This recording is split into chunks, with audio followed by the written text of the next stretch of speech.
Huntington and Cabell County are now being called ground zero for the opioid epidemic.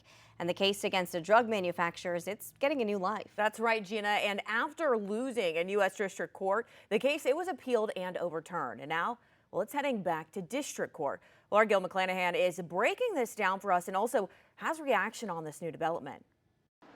The Fourth Circuit Court of Appeals ruled that Huntington and Cabell County have been inundated with opioids, and the result has been increased crime rates and decreasing property values. How significant is this decision?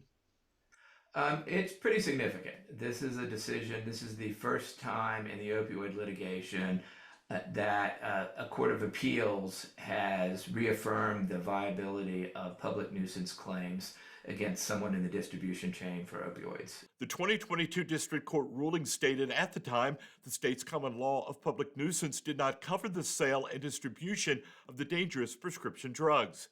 Now the decision to overturn that ruling means Huntington and Cabell County's case against three of the nation's biggest opioid manufacturers has been revived.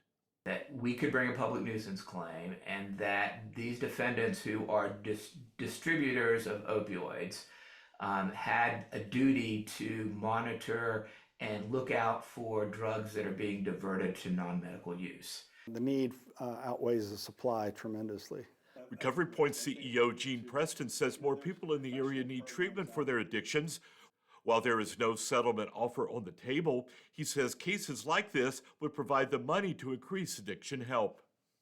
For this community with these settlement dollars, if we could start thinking about restoring dignity to this population, help use some dollars for training a vocational school and really start giving people, hope.